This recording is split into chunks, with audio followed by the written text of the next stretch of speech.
দৈনিক স্বাধীন মঙ্গল পত্রিকার সম্পাদক, কক্সবাজার প্রেস ক্লাবের সভাপতি, উপস্থিত কক্সবাজার জেলা পুলিশের সম্মানিত অতিরিক্ত পুলিশ সুপার, আমার বন্ধুরা যারা কর্মীরা, উপস্থিত বিভিন্ন অনলাইন প্রিন্ট মিডিয়ার সাংবাদিকবৃন্দ এবং সম্মানিত সুধী, সবাইকে আমি আমার পক্ষ থেকে সালাম ও শুভেচ্ছা জানাচ্ছি। আমি প্রথমে ধন্যবাদ জানাই যে আপনারা বর্তমানে সবচেয়ে গুরুত্বপূর্ণ দুটি সামাজিক সমস্যাকে আজকে এখানে উপস্থাপন করেছেন এবং এই বিষয়টার উপর আপনারা সবাইকে ইনভলভ করেছেন। এই কথা তো অনস্বীকার, আসলে আমরা বর্তমান যে সমস্যাগুলো ফেস করি সামাজিকভাবে, তার মধ্যে এই দুটা বর্তমানে আমার মনে হয় যে আমাদের যে সামাজিক যে শৃঙ্খলা সেটা বিনষ্টের অন্যতম শীর্ষে থাকবে। মাদক এটা একটা চলমান এবং আমাদের সমাজে ক্রমবর্ধমান সমস্যা বলা যায়। এটার পাশাপাশি আমাদের একটা নতুন উপদ্রব হলো যে অনলাইন জুয়া। তো এখানে আপনাদের সবার বক্তব্যগুলো আমরা শুনলাম, আপনারা অনেকগুলো বিষয় এখানে উপস্থাপন করেছেন। আইন শৃঙ্খলা বাহিনীর যে বিরুদ্ধে কিছু অভিযোগ আছে, আপনাদের সকল অভিযোগ আসলে আমরা গ্রহণ করছি, কারণ আমরা এই নিশ্চয়তা দিচ্ছি না যে আমাদের সবাই শতভাগ দেশপ্রেম এবং আন্তরিকতা নিয়ে এবং সততা নিয়ে কাজটা করছে। আমাদের মধ্যে যেমন আছে আসলে সমাজের বিভিন্ন অংশের মধ্যে বর্তমানে আপনার অবক্ষয় ঢুকে গেছে, মানে সামগ্রিক চিত্রটা আমাদের সবার জন্য হতাশাজনক। আপনি আপনার অবস্থান থেকে চিন্তা করছেন, আমরা আমাদের অবস্থান থেকে আমরা যে দায়িত্ব পালন করছি আমরা চেষ্টা করছি, কিন্তু আমাদের সামগ্রিক চিত্রে আমরা হতাশ। হয়তো আমাদের প্রত্যাশিত চিত্র আপনার যেরকম কাঙ্ক্ষিত না, আমরা যে চিত্রটা দেখতে পাচ্ছি সেটা আমাদের জন্য কাঙ্ক্ষিত না। তো একটা জিনিস হলো যে যেই অপরাধটা নিয়ে আমরা আলোচনা করি, সেটা যদি সেই অপরাধের উৎপত্তিস্থল যদি অনেকগুলো দেশ হয়, আসলে এই অপরাধ রাতারাতি নির্মূল করা খুবই কঠিন। আমরা যেটাকে বলি আপনার ট্রান্সন্যাশনাল ক্রাইম, একটা অপরাধ ধরে দেশে উৎপত্তি সেটা কিন্তু কঠোরভাবে অ্যান্টিফাইড করে দ্রুত বন্ধ করা যায়। আজকে যদি এমন হতো যে ইয়াবাটা আমাদের দেশে বিভিন্ন জায়গায় উৎপাদিত হচ্ছে, তাহলে হয়তো দায়িত্ব অনেক বেশি আমাদের ঘাড়ে চলে আসে যে আমরা কি করতেছি। কিন্তু যখন আমাদের প্রতিবেশী দেশগুলো একটা ঐতিহ্যগতভাবে একটা মাদক উৎপাদনকারী অঞ্চল হয় এবং আমাদেরও নানা ধরনের সীমাবদ্ধতা আছে, যেমন আমাদের একটা খুবই জনবহুল একটা দেশ, এই জনবহুল দেশের মধ্যে সবার মানুষের অর্থনৈতিক সক্ষমতা একই না, ফলে আপনি বিভিন্ন শ্রেণীর মানুষকে সহজে কিন্তু এই মাদক পাচার ব্যবসার সাথে যুক্ত করতে পারবেন। সে কিন্তু তার সাময়িক যে লাভ সেটাকে বিবেচনা করতেছে এবং এটার কারণে আমরা দেখতে পাই যে সত্যি বলতে বিভিন্ন ধর্মীয় নেতা পর্যন্ত এই মাদক পাচারের সাথে যুক্ত হয়ে গেছে।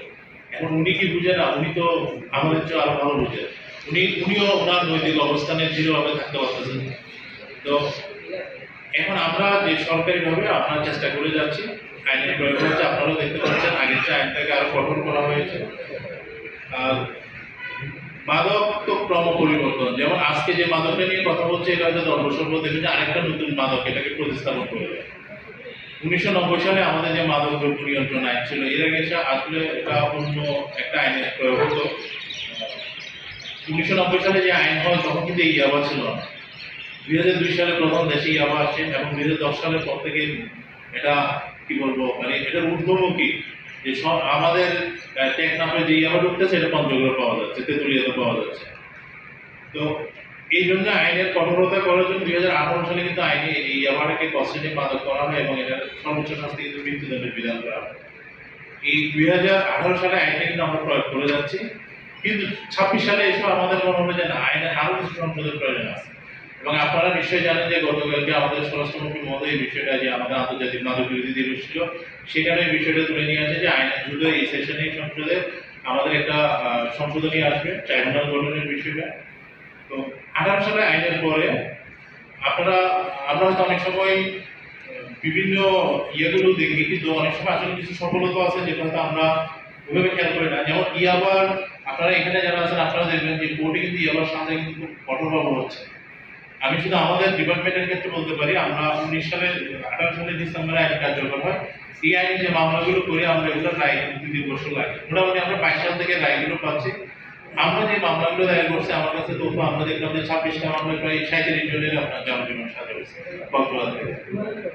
এবং এর মধ্যে দেখেন যে আমরা লাখ লাখ ইয়াবার কথা বলি, আমরা যদি সঠিকভাবে আইনে প্রমাণ করতে পারি, আমি দেখছি 6,000 ইয়াবার তো যাবজ্জীবন দিয়ে দিচ্ছি। কারণ আমাদের আইনে আছে 4,000 ইয়াবা, 400 গ্রাম গ্রামে ইয়েটা দেয় 400 গ্রামের উপরে হলে কিন্তু আদালত চাইলে সর্বোচ্চ শাস্তি দিতে পারে। তো এরকম সাজা হচ্ছে, কিন্তু আমার এটাও সত্য যে অনেকে 8টা 10টা 15টা 12টা মাদক মামলা আমরা দিচ্ছি, কিন্তু আবার কিছুদিন পরে বেরিয়ে এসে সে আবার ওই মাদক পাচারের সাথে যুক্ত হয়ে যাচ্ছে। তো এটাকে যদি আসলে বন্ধ করতে হয় বা এটাকে আরো যে নিয়ন্ত্রণ, আমরা তো পুরোপুরি নির্মূল করতে পারবো না, কারণ অনেক উন্নত দেশ তার পূর্ণাঙ্গ সক্ষমতা নিয়ে কিন্তু মাদক বন্ধ করতে পারে। আপনি মার্কিন যুক্তরাষ্ট্রের উদাহরণ দিতে পারেন, ওদের এমনও দেখা গেছে যে সর্বোচ্চ কোভিডের যে পিক ছিল, ওদের 2 বছর যে মানুষ মারা গেছে তার চেয়ে বেশি, ওরা বলে যে ড্রাগ ওভারডোজ, তার চেয়ে বেশি মানুষ মারা যায়।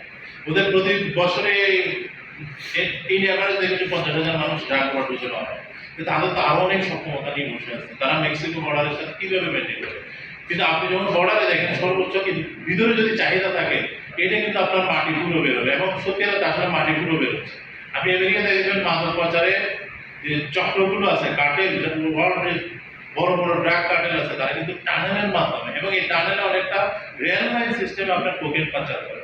তো এই জিনিসটা আমরা মাদকের শুধু এনফোর্সমেন্ট বিষয় না, আমাদের যে ডিমান্ড রিডাকশন, সমাজের চাহিদা, এখন সমস্যা হচ্ছে যে মাদকের তো বিশাল একটা চাহিদা তৈরি হয়ে গেছে। এই চাহিদা কেন হয়েছে?